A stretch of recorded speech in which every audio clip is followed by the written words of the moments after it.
सीखने वाले हैं वो क्या है, डिटरमिनेंट्स ऑफ डिमांड या फैक्टर्स अफेक्टिंग द डिमांड। ठीक है, उसमें पहला क्या है, आप एक चीज हमेशा याद रखना, अगर फैक्टर्स पूछ रहे हैं तो उसके हर एक पॉसिबिलिटीज दो होते हैं। ठीक है, फैक्टर का मतलब क्या है, फैक्टर अफेक्टिंग डिमांड, मतलब आपको मैं एक फैक्टर दूंगी, ठीक है, और आप बताओगे कि डिमांड का क्या उसके ऊपर असर पड़ता है। जैसे सपोज मैंने पहला पॉइंट लिया that is price of the commodity. ठीक है, प्राइस ऑफ कमोडिटी। अब मुझे आप बताओ कि अगर प्राइस बढ़ता है तो प्राइस क्या है, प्राइस फैक्टर है। अब आप बताओ कि प्राइस के बढ़ने से डिमांड का क्या असर होता है। तो अगर प्राइस बढ़ता है तो फिर डिमांड क्या हो जाएगा, डिमांड कम जाएगा, तो डिमांड क्या हो गया, कम गया। और अगर प्राइस कम जाता है तो डिमांड क्या हो जाएगा, बढ़ जाएगा। तो मैंने क्या लिया, मैंने एक फैक्टर लिया, मैंने क्या फैक्टर लिया, प्राइस ऑफ द कमोडिटी, और उसके बेसिस पे मैंने क्या बताया कि इस फैक्टर के ऊपर मेरा डिमांड क्या इफेक्ट दिखाता है, समझा। और फिर उसके बाद जो है number 2 that is price of the related goods. अब रिलेटेड गुड्स का मतलब क्या है, कोई भी गुड्स जो एक दूसरे से कहीं ना कहीं रिलेटेबल है ना, उसको हम लोग क्या बोलते हैं, रिलेटेड गुड। इसको मैं दो पर्सपेक्टिव से समझूंगी, जैसे सब्स्टिट्यूट गुड्स। ठीक है, तो एक होता है सब्स्टिट्यूट गुड्स और एक क्या होता है कॉम्प्लीमेंट्री गुड्स, और एक क्या होता है कॉम्प्लीमेंट्री गुड्स। ठीक है, तो एक होता है सब्स्टिट्यूट गुड्स, एक होता है कॉम्प्लीमेंट्री गुड्स। अब दोनों में अंतर क्या होता है, सब्स्टिट्यूट गुड्स का मतलब होता है एक नहीं तो दूसरा ही सही।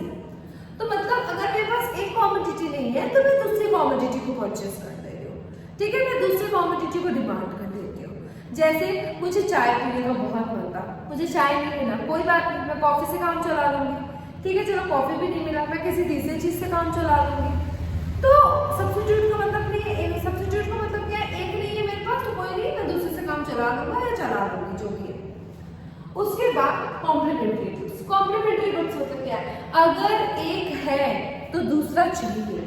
ठीक है, तो अगर एक मेरा डिमांड हो रहा है तो मुझे दूसरे का भी डिमांड करना ही होगा। जैसे मैं कार खरीद रही हूँ, अब कार तो पानी से चलेगी नहीं, कार किससे चलेगी, पेट्रोल से चलेगी। तो मैंने अगर कार खरीदा है तो मुझे पेट्रोल खरीदना ही पड़ेगा, राइट। मैंने मतलब अगर मैंने फोन खरीदा है तो मुझे चार्जर चाहिए, बिना चार्जर के फोन क्या चल सकता है, नहीं ना, तो वो क्या है कॉम्प्लीमेंट्री। अगर मेरे पास एक है तो मुझे दूसरा चाहिए। और सब्स्टिट्यूट का मतलब क्या होता है, सब्स्टिट्यूट का मतलब अगर एक नहीं है कोई बात नहीं, दूसरे से काम चला लेंगे। अब ये कैसे डिमांड के ऊपर असर दिखाते हैं, सपोज मैं सब्स्टिट्यूट में एग्जाम्पल लेती हूँ टी और कॉफी का। ठीक है, सपोज मैंने एग्जाम्पल लिया टी एंड कॉफी। ठीक है, और सपोज मैंने कॉम्प्लीमेंट्री में एग्जांपल लिया कार एंड पेट्रोल का। ठीक है, कार एंड पेट्रोल का। अब देखो मैं एक चीज आपको बताऊं, जब मैं टी एंड कॉफी की बात करी, मैंने बोला कि प्राइस जो है वो टी का बढ़ गया है। किसका प्राइस बढ़ गया, टी का बढ़ गया है। तो मुझे तुम बताओ कि डिमांड जो है वो टी का बढ़ेगा कि कमेगा। ऑब्वियसली मैम अगर प्राइस टी का बढ़ रहा है तो डिमांड टी का क्या हो जाएगा, कम जाएगा। पर मुझे एक चीज बताना दो, क्या लोग अगर टी के प्राइस के बढ़ने से टी का डिमांड कम करने लगेंगे तो वो किसी और चीज का डिमांड ज्यादा नहीं करने लगेंगे, करने लगेंगे ना। तो यहाँ पे कौन है जो जिसकी डिमांड ज्यादा हो सकती है टी के डिमांड के कम होने की वजह से, कॉफी। तो क्या हो रहा है यहाँ पे, क्योंकि अगर टी का प्राइस बढ़ रहा है इसका मतलब ये नहीं कि प्राइस कॉफी का भी बढ़ गया है। मैं क्या समझूंगी, मैं एज अ कंज्यूमर अगर मेरे को ये पता है कि टी का दाम बढ़ रहा है तो मैंने सोचा कि चलो भाई कॉफी का दाम नहीं बढ़ रहा है। तो टी के दाम के बढ़ने से मैंने क्या लिखा, डिमांड जो है वो टी का कम हो जा रहा है, पर डिमांड जो है वो कॉफी का क्या हो जाएगा, बढ़ जाएगा। ठीक है। और यहाँ पे मैंने ये जो लाइन ड्रॉ किया है इसका मतलब मैंने इसको कांस्टेंट समझा है कि प्राइस जो है कॉफी का क्या है, कांस्टेंट है। तो प्राइस टी के बढ़ने से डिमांड टी का कम तो हो जाता है, पर डिमांड कॉफी का क्या हो जाता है, बढ़ जाता है। ठीक है, और कॉफी का प्राइस जो है वो सेम है। अब मुझे बताओ, क्योंकि हमारा टॉपिक क्या था, रिलेटेड गुड्स, मुझे यहाँ पे रिलेशन दिखाना होगा किसका, प्राइस टी के बढ़ने पे डिमांड कॉफी का क्या हो रहा है। मुझे क्या दिख रहा है यहाँ पे, इन दोनों के बीच में कैसा रिलेशन है, पॉजिटिव रिलेशन है। इन दोनों के बीच में कैसा रिलेशन है, पॉजिटिव रिलेशन है। क्यों, क्योंकि टी के प्राइस के बढ़ने से डिमांड जो है वो कॉफी का भी क्या हो जाता है, बढ़ जाता है। ठीक है, अगर मैं इसी को कॉम्प्लीमेंट्री गुड्स में बोलूं, अब कॉम्प्लीमेंट्री गुड्स का मतलब क्या है, कार एंड पेट्रोल। मैं इसी को समझ लूं, मैंने ले लिया प्राइस कार का प्राइस क्या हो जा रहा है, बढ़ जा रहा है। तो मुझे बताओ डिमांड कार का क्या हो जाएगा, डिमांड कार का, प्राइस अगर कार का बढ़ गया है तो डिमांड कार का ऑब्वियसली मैम कम हो जाएगा, क्योंकि प्राइस जो है वो कार का क्या हो गया है, बढ़ गया है। पर क्या मैं बोली कि प्राइस जो है वो पेट्रोल का बढ़ा है, नहीं, तो मैं क्या समझूंगी, पेट्रोल का प्राइस क्या है, कांस्टेंट है। तो कार के प्राइस बढ़ने से डिमांड तो कार का कम हो जा रहा है, पर मुझे एक बात बताओ कि डिमांड पेट्रोल का क्या होगा, कम होगा या ज्यादा होगा, कम हो जाएगा ना, क्योंकि अगर महंगाई बढ़ रही है, कार को महंगा किया जा रहा है, कार का प्राइस बढ़ जा रहा है, तो लोग खरीदेंगे नहीं। लोग जब डिमांड कम कर देंगे तो पेट्रोल का डिमांड क्या हो जाएगा, पेट्रोल का डिमांड भी कम जाएगा। तो यहाँ पे अगर मैं रिलेशन देखूं दोनों गुड्स का, तो मुझे कैसा रिलेशन दिख रहा है, एक बढ़ रहा है तो दूसरा क्या हो रहा है, कम रहा है ना। तो एक के बढ़ने से अगर दूसरा कम हो रहा है रिलेटेड गुड्स में, तो इनके बीच में कैसा रिलेशन मुझे दिख रहा है, इनके बीच में मुझे दिख रहा है, कैसा रिलेशन दिख रहा है, मुझे नेगेटिव रिलेशन दिख रहा है ना।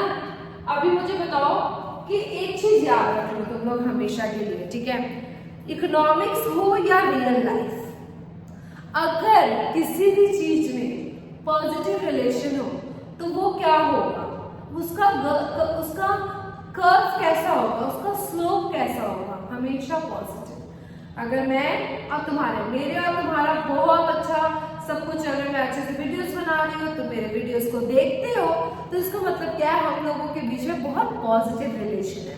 और अगर पॉजिटिव रिलेशन होगा तो हमारा ग्राफ कैसे जाएगा, अपवर्ड जाएगा, है ना। तो एक सिंपल लॉजिक से समझते हैं इसको कि अगर टी का प्राइस बढ़ रहा है और डिमांड कॉफी का बढ़ रहा है, तो मैं इसके ऊपर अगर ग्राफ बना दूं एक, जहां पे मैं प्राइस, यहाँ पे मैं टी को लिख रही हूँ, डिमांड मैं यहाँ पे कॉफी को लिख रही हूँ। अब इन दोनों के बीच में मुझे कैसा रिलेशन दिख रहा है, पॉजिटिव रिलेशन दिख रहा है। अगर किसी के भी बीच में पॉजिटिव, किसी के भी बीच में अगर पॉजिटिव रिलेशन हो तो उसका कर्व कैसे जाएगा, अपवर्ड कर्व जाएगा, है ना। तो ये डिमांड कर्व कैसे जा रहा है, अपवर्ड जा रहा है ना। क्यों, क्योंकि इसमें कैसा रिलेशन है, पॉजिटिव रिलेशन है। अभी अगर मैं इसकी बात करूं तो इसमें भी मैं लेती हूँ, यहाँ पर प्राइस मैं ले लेती हूँ कार की, और यहाँ पे मैं डिमांड ले लेती हूँ किसकी, बोलो पेट्रोल की। तो यहाँ पर मैं कैसा रिलेशन दिखा रही हूँ, नेगेटिव रिलेशन दिखा रही हूँ। अगर किसी भी इंसान के बीच में नेगेटिव रिलेशन हो तो उसका लाइफ का ग्राफ कैसा हो जाता है, डाउनवर्ड हो जाता है। उसी तरीके से अगर किसी भी दो चीज के बीच में नेगेटिव रिलेशन है तो उसकी ग्राफ कैसे हो जाएगी, डाउनवर्ड। तो मैं यहाँ पर डाउनवर्ड ग्राफ कर देती हूँ, तो ये मेरी क्या हो गई, डाउनवर्ड ग्राफ। ठीक है, तो डाउनवर्ड स्लोप। तो सब्स्टिट्यूट्स के डिमांड कर्व कैसे होंगे, अपवर्ड, और कॉम्प्लीमेंट्री के डिमांड कर्व कैसे होंगे, डाउनवर्ड। ठीक है, अभी हम लोग